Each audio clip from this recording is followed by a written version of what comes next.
ठीक है। अब नेक्स्ट है, नागार्जुन का काव्य सामाजिक चेतना को प्रकट करने वाला काव्य है, यानी कि जो सामाजिक चेतना होती है उसको दिखाता है। उनकी कविता में सर्वहारा वर्ग को मार्मिक चित्रण हुआ है, यानी कि जिनका शोषण हुआ है उनके बारे में ये ज़्यादा चित्रित करते हैं।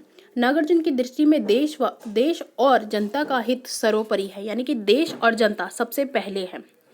वह साधारण जन को अलग होकर जीने का और कविता दिखाने की कल्पना ही नहीं कर सकते हैं, यानी कि जीवन जीने का और कल्पना का बिल्कुल अलग अलग है दोनों, तो वो दोनों को अलग ही रखते हैं और सच्चाई को यानी कि यथार्थ को सामने रखते हैं अपनी कविताओं में।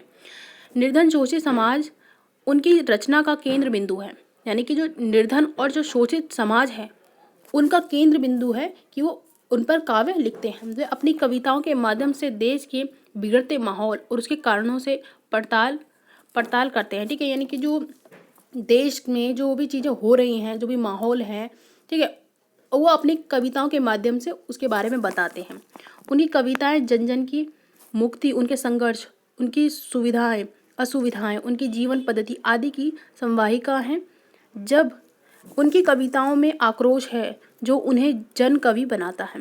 इनकी कविताएं एक और सामाजिक चेतना से जुड़ी हुई है, तो इसकी ओर से भी कविताएं समाज की सारी विद्रूपताओं को उखाड़ने का सामर्थ्य भी रखता है। यानी कि क्या है, ये सच बात तो यही है कि इनकी जो नागार्जुन की जो कविता है ना वो यथार्थ को रखती है, सच्चाई को सामने प्रकट करती है। जो सामाजिक चेतना है, जो ना लोगों को सुख सुविधाएं मिली हैं या नहीं मिली है, जितना संघर्ष है उसके बारे में क्या है बताते हैं, यानी कि जनता के बारे में यथार्थ बताते हैं। ठीक है, इसके बाद नेक्स्ट है, संघर्ष, शोषण, धार्मिक मिथ्या, आडंबर, पूंजीपतियों के प्रति आक्रोश, मानव के करुण गान, जन सामान्य के दर्द की अभिव्यक्ति, भारतीय संस्कृति, अस्मिता आदि भाव उनकी कविताओं में केंद्रीय विषय वस्तु है। नागार्जुन का काव्य या संपूर्ण काव्य। ठीक है, इनकी जितनी भी आप काव्य देखोगे ना उसमें शोषण और शोषित जो हो रहे हैं लोग हैं, जो धार्मिक मिथ्या है, जो आडंबर, जो पूंजीपति के होते हैं लोग, ठीक है, उन पर आक्रोश व्यक्त करा है। ठीक है, इन्होंने जो जो जन जो लोग होते हैं उनका क्या है, जो करुण भरा स्वर है या दर्द है उसको अभिव्यक्त करने का प्रयास करते हैं। ठीक है, इसके बाद आगे हम सामाजिक चेतना को प्रकट करने वाला काव्य है।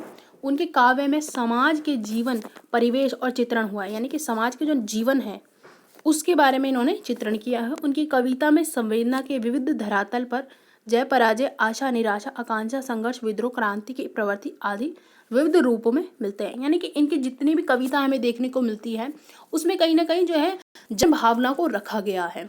जो जनता है उनकी प्रतिक्रिया, उनकी जो दर्द है, संघर्ष है, मुक्ति है, उसके बारे में इनकी पूरी कविताओं में बताया गया है। तो आई होप गाइज आपको हमारी वीडियो पसंद आएगी। पसंद आए तो प्लीज़ लाइक शेयर सब्सक्राइब करें। Thanks for watching. मिलते हैं एक नई वीडियो के साथ, तब तक के लिए बाय बाय।